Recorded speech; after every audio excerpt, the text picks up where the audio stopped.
Fala galerinha do meu canal, muito obrigado por sua visita. Você que ainda não curtiu o seu canal de Teologia Aberta, clica agora e se inscreve no nosso canal, dá um likezinho e curte a nossa página, porque aqui é muito bom para você crescer na graça e no conhecimento de Deus. Hoje nós vamos fazer uma introdução sobre a disciplina que é um pouco tardia, falando sobre missões, ou seja, missiologia. Normalmente você que é seminarista, professor, pastor, evangelista, obreiro, que já trabalhou a ideia de missões, essa introdução vai ser muito boa para você, para que você entenda a importância e o ciclo que antecede a ideia do ID ou a ideia do vão, a grande comissão que as pessoas acabam dizendo. Então, antes de continuar esse vídeo, dá um like, curte, compartilha com seus amigos, porque esse é o meu, o seu, o nosso canal de Teologia Aberta.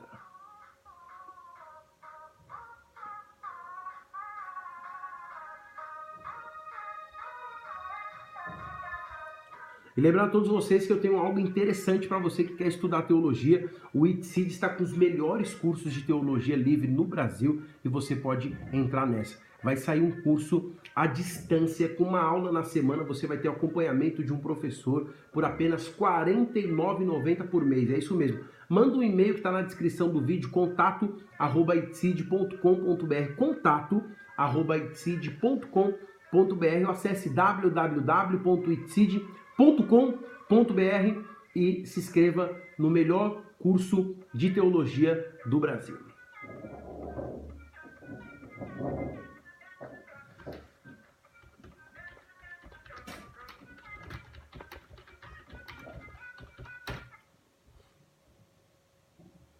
Queridos, vamos trabalhar o seguinte. Eu sei que é legal, é bacana. Vamos trabalhar essa ideia das missões. Nós vamos trabalhar esse contexto missiológico.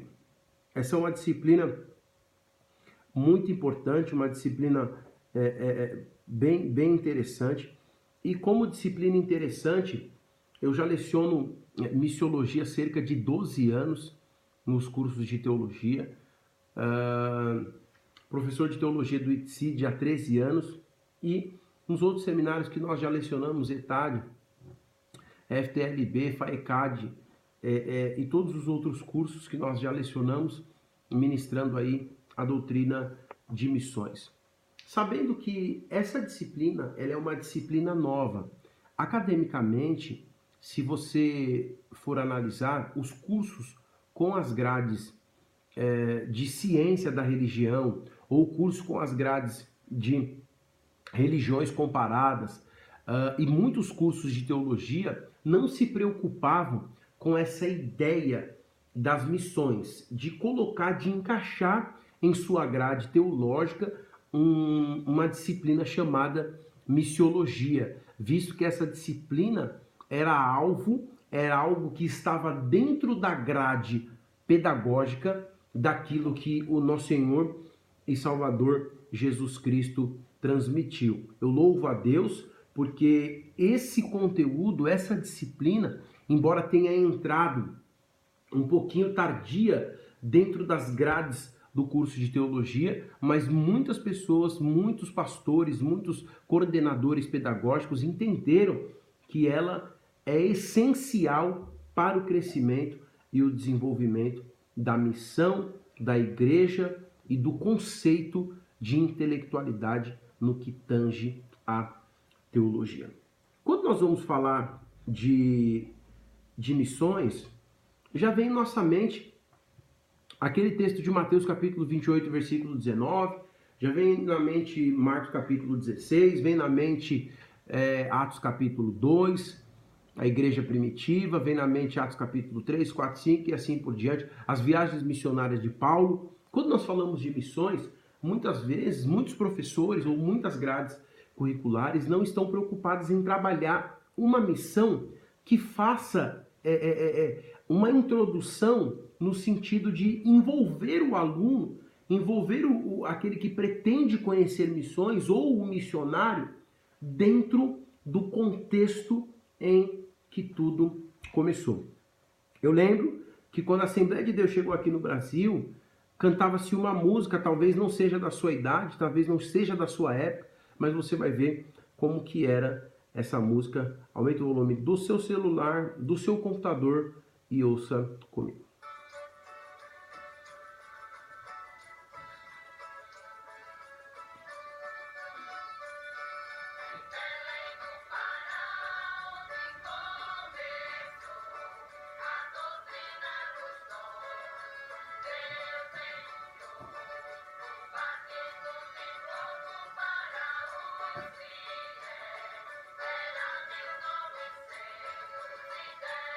Olha o refrão. Assembleia de Deus no Brasil chegou, cuidando da doutrina e também dos dons. Porta que abriu nunca mais fechou. Deus multiplicou o seu rebanho. Porta que abriu nunca mais fechou. Deus multiplicou o seu rebanho. É isso aí, é isso aí. A Assembleia de Deus no Brasil chegou cuidando da doutrina e também dos dons. Porta que abriu, nunca mais fechou. Deus multiplicou o seu rebanho. E para quem lembra disso, quando a igreja chega no Brasil, que ela chega trazendo o pentecostalismo, nós temos essa ideia de vai, mas sem entender que exista uma introdução, e é por isso que nós vamos trabalhar aqui.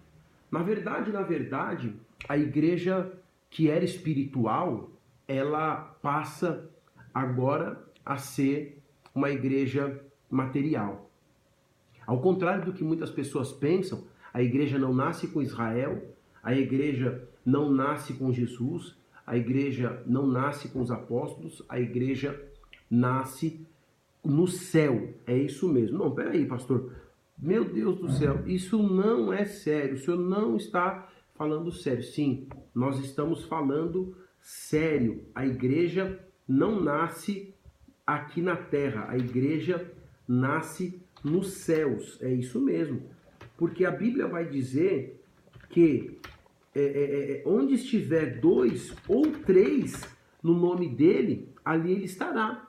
O próprio texto de Mateus, capítulo 18, versículo 20, vai dizer assim: porque onde estiver 2 ou 3 reunidos em meu nome, ali eu estou no meio deles. Por que essa exigência dos 2 ou 3? Por que essa regra de 2 ou 3? Porque sozinho ninguém cultua. Embora pareça contradição, a Bíblia vai enfatizar a ideia da salvação por indivíduo, da salvação individual, que cada um precisa se esforçar para alcançar a salvação, porém, o culto, a liturgia, a entrega, o devocional precisa acontecer de forma conjunta.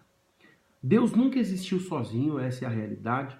Choram, esperneiam, morram os unicistas, os modalistas e toda essa galera que não acredita na Trindade. A Torá vai começar com Bereshit Ahat, dizendo Bereshit bara Elokim et hashamayim vit haaretz. A expressão Elokim é um plural. E esse plural, substantivo masculino, terminação in, em hebraico denota pluralidade masculina, terminação ot, denota pluralidade feminina, vai dizer que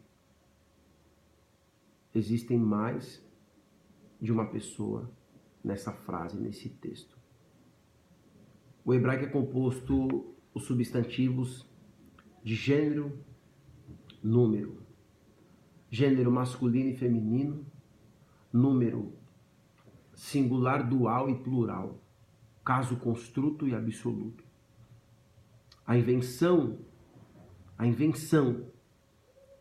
do plural majestático, nenhuma gramática ensina isso. O que ensina são comentários e léxicos desprovidos de qualquer estruturação acadêmica, que não ensinam como se constrói um substantivo majestático.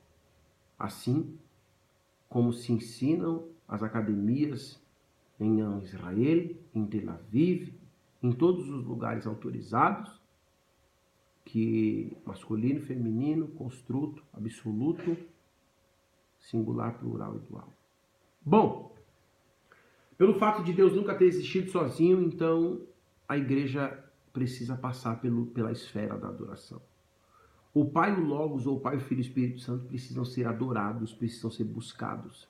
E essa ideia das missões, e é justamente por isso que existe a exigência de onde estiver 2 ou 3 reunidos no nome dele, ali ele estará. A igreja terrena, ela tem resquícios no Primeiro Testamento, ela tem resquícios dentro da Bíblia hebraica, mas ela cria forma física, ela cria forma terrena com o nascimento de Jesus, o seu crescimento, o seu desenvolvimento, a escolha dos seus discípulos, a sua morte, a sua ressurreição e a sua ascensão aos céus, quando ele escolhe os seus discípulos.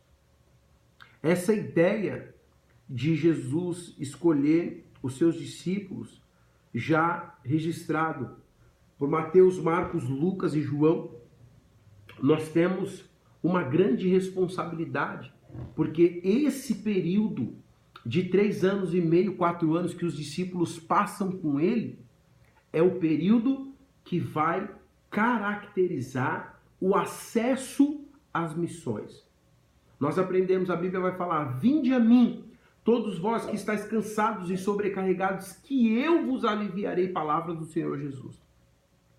Quando ele chama você para vir, ele fala assim: permaneceis em mim, aprendei de mim. Esse processo de aprendizado é o período que nós vamos chamar do período de discipulado.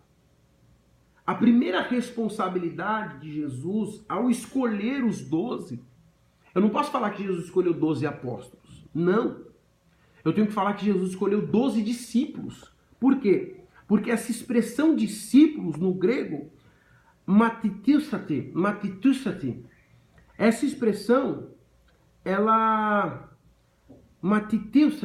essa expressão vai trabalhar justamente um verbo que significa aprendiz, ser trainee, ser instruído e, portanto, um discípulo. Eu vejo muitas escolas, muitas igrejas trabalharem: nós estamos fazendo discipulado. Você pergunta: o que é ser discípulo?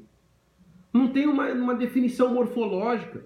Como você vai aplicar sintaxe? Como você vai dar sentido a algo que você não tem a definição, que você não delimita o tema? Isso é impossível. Então, o que Jesus estava fazendo era o seguinte: escolhendo os discípulos para treinarem no ministério dele. O ministério é verdadeiramente um campo de treinamento. No campo de treinamento você erra, no campo de treinamento você falha, no campo de treinamento você desanima, mas no campo de treinamento você nunca pode desistir.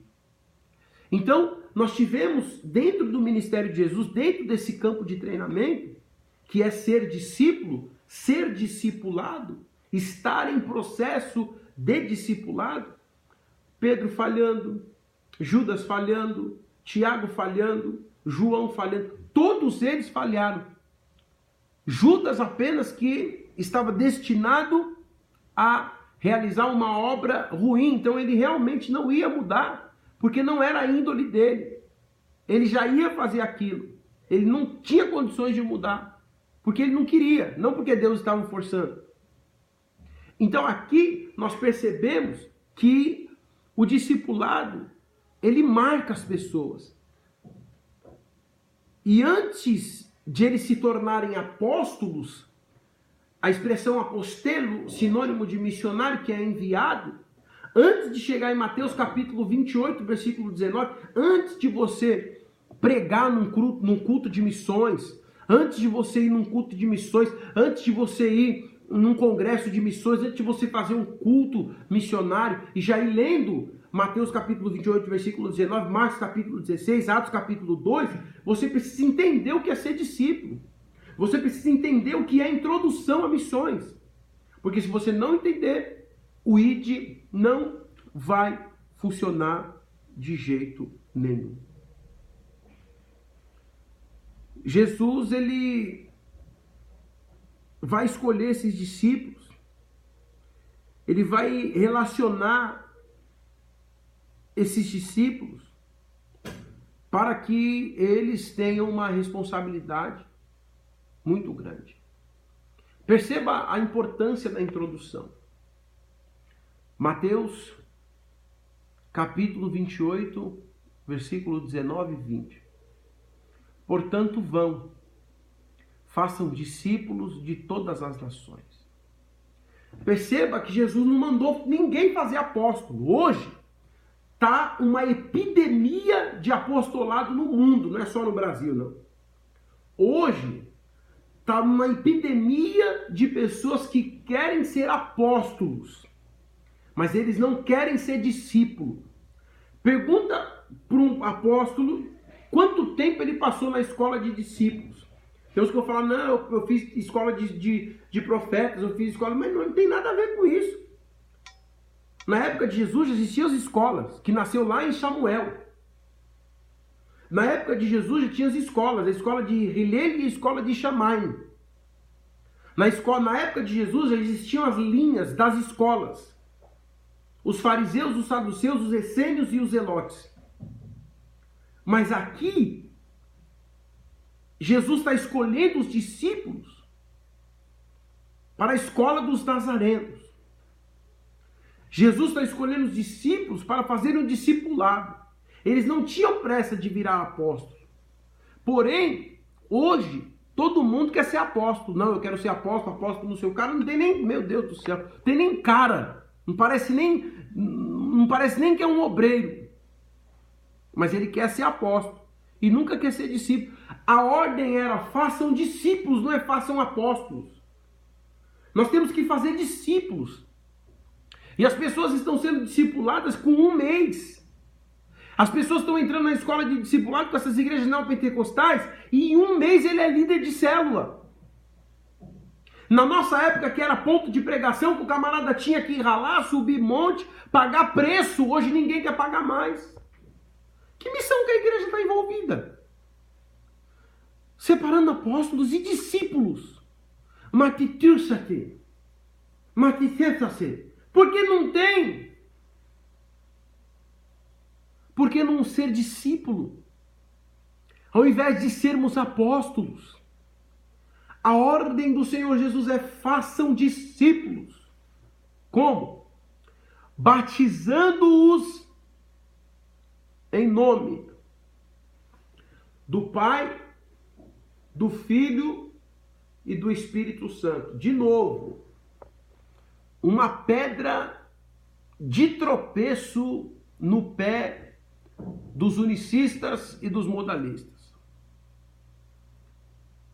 Batizando-os em nome do Pai, do Filho e do Espírito Santo. Baptizontes estu onoma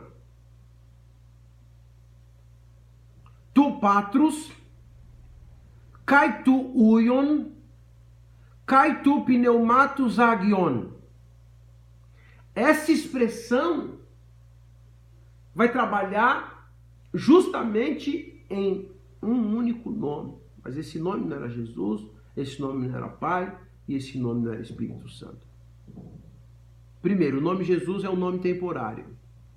Segundo, Pai é nome na ausência do nome pessoal. Deus tem nome. Terceiro, o Espírito Santo é nome na ausência do nome pessoal. O Espírito Santo tem nome. Que nome era esse? Isso aqui eu vou trabalhar em outro vídeo. Em outro vídeo eu trabalho isso. ensinando-os... Opa, peraí. Esse texto está invertido. Portanto, vão e façam discípulos de todas as nações. O que vem agora? Como se faz discípulos?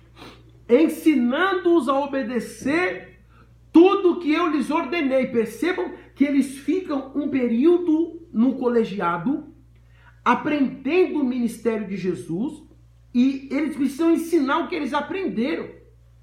Se você nunca foi discípulo, como que você vai discipular alguém? Imagina o ministério de Jesus durante 3 anos e meio, 4 anos, sem lugar para dormir, passando fome, passando frio, sede, sendo picado por algum tipo de bicho que ele vivia no mato. E não era todos os discípulos que iam, não. Eu posso dizer uma coisa para vocês, nem todos os que estavam no colegiado seriam aprovados. Por quê? Porque você vê, nem todo mundo ia nas atividades. Eu sou professor de teologia há 13 anos. Você chega na sala e fala assim, irmãos, esse aqui é o trabalho para entregar tal dia. Nem todo mundo entrega, porque nem todo mundo... Tem gente que não está nem aí. Só gasta dinheiro à toa. Só perde tempo. E dos que ele escolheu, e saia com ele Pedro, Tiago e João. Pedro, Tiago e João. Cadê o resto? Cadê os 9? É por isso que nem todo mundo se destaca. Você nunca se perguntou, não, por que só 3, 4 discípulos relataram o evangelho? Você tem Mateus, Marcos e João. Lucas não era apóstolo. Ah, mas Marcos não era chamado João Marcos. Marcos também chamado João. João também chamado Marcos. Pode pegar Atos capítulo 12. Vivia com Pedro, Tiago e João. Pedro, Tiago e João. Esse é irmão de Tiago, que foi decapitado em Atos capítulo 12. Filho de Maria. A igreja se reunia na sua casa, em Jerusalém. Depois que ensina, batizando-os em nome do Pai, do Filho e do Espírito Santo, e eu estarei para sempre com vocês até a consumação dos séculos. Você nunca se perguntou como interpretar Mateus capítulo 28, versículo 19 e 20? Você nunca se perguntou por que batizar em nome do Pai, do Filho e do Espírito Santo? O que significa isso? E olha, depois dessa explicação você vai ver o grande perigo de tentar interpretar essa passagem de outra forma. Perceba que nós temos a tendência, o ser humano está propenso a ser aquilo que ele ouve. Tanto é que Romanos capítulo 10, versículo 17 vai dizer o seguinte: a fé vem pelo ouvir e o ouvir a palavra de Deus. Se você pregar riqueza para alguém, ele vai acreditar que aquilo é o evangelho. Se você pregar prosperidade para alguém, ele vai acreditar que aquilo é o evangelho. Se você pregar cura para alguém, ele vai acreditar que aquilo é o evangelho. Se você pregar oração para alguém, ele vai acreditar que aquilo é o evangelho. Se você pregar a Bíblia para alguém, ele vai acreditar que aquilo é o evangelho. O que você pregar, para quem não conhece, a pessoa vai falar que aquilo é o evangelho. Então, se a sua mensagem não tiver responsabilidade, se a sua mensagem não tiver munida de respaldo bíblico, as pessoas serão transformadas em não discípulo. E você estará fazendo um desserviço para o reino de Deus. Perceba, quando uma expressão interessante com essa ordem de batizar em nome do Pai, do Filho e do Espírito Santo, é que essas palavras de Jesus, elas assumem uma importância muito grande no ministério dos discípulos.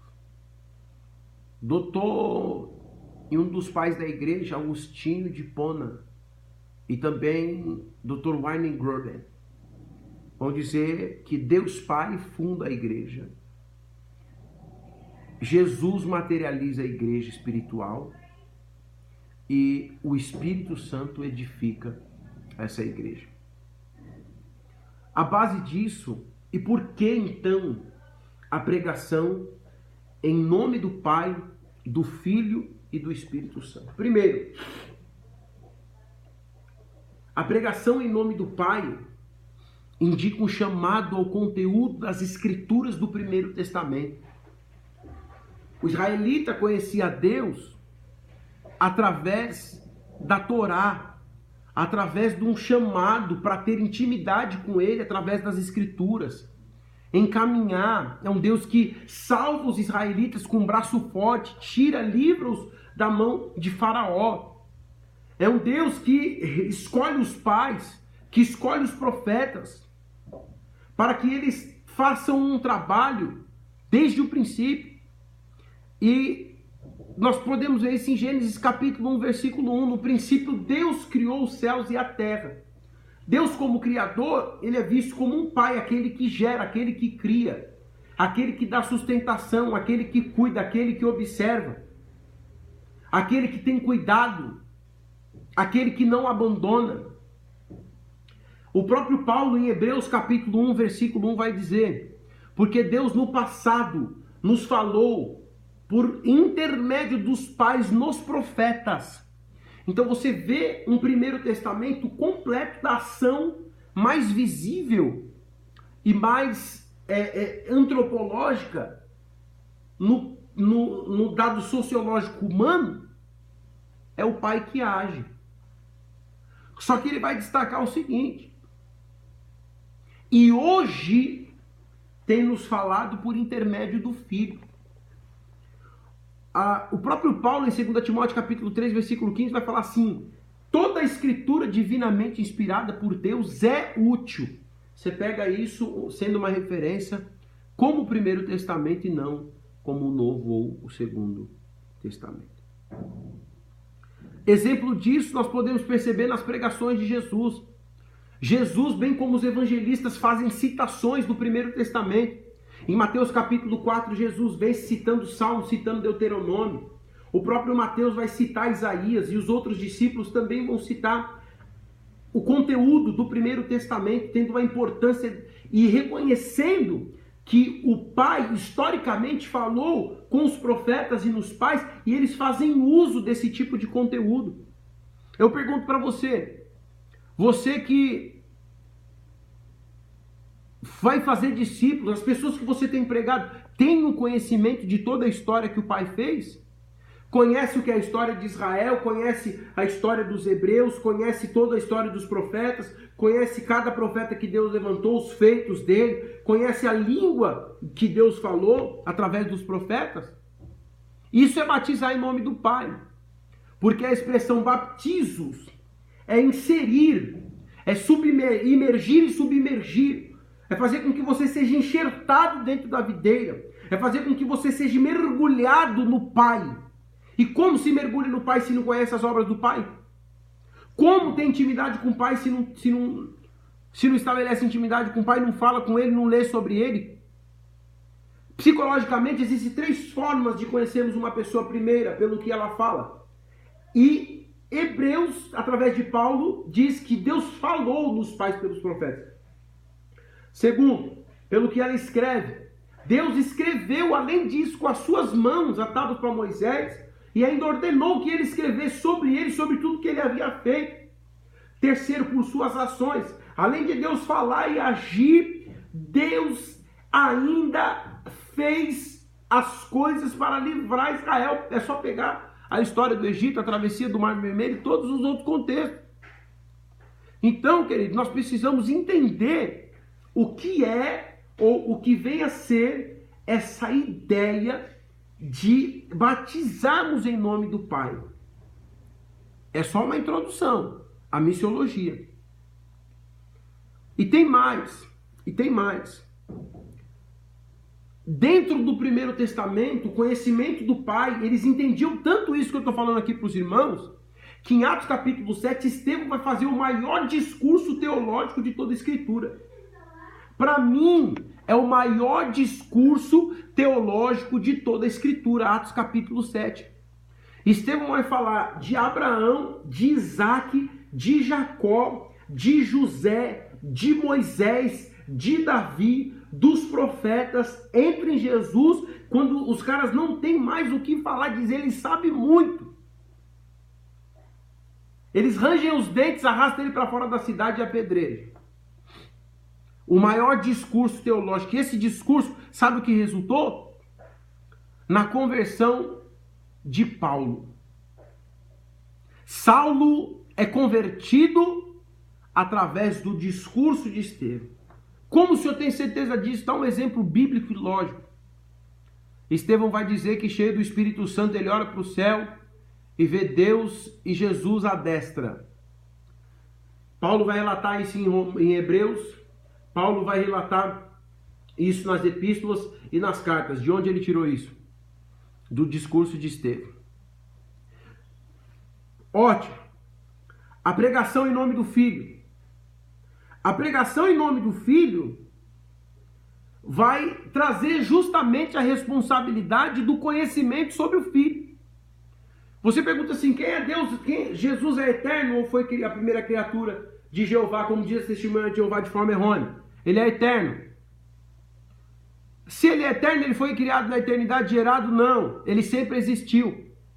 Quem é Jesus antes de ser revelado como Jesus, o Logos? Como ele agia no Primeiro Testamento? Ele se revela para Moisés? Ele se revela para Isaías?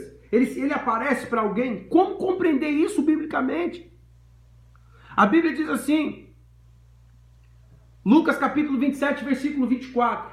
E começando por Moisés e passando por todos os profetas e as escrituras, explicou-lhes o que constava a respeito dele na escritura. João capítulo 7, versículo 38, as palavras de Jesus dizem: quem crê em mim, como diz a escritura. Essa escritura aqui é o Primeiro Testamento. E é claro que teria o Segundo Testamento, porque Hebreus capítulo 1, versículo 2 vai dizer: e hoje tem nos falado por meio do Filho. Se você não conheceu o que os profetas profetizaram por meio do Filho, você não vai fluir rios de água viva de você. Se você criar um Jesus imaginário, aquele que está na cruz parado, aquele que está na cruz que já morreu, que não ressuscitou, aquele que não vive, aquele que só existe para satisfazer o seu ego, massagear a sua carne, não vai fluir rios de água viva de dentro de você.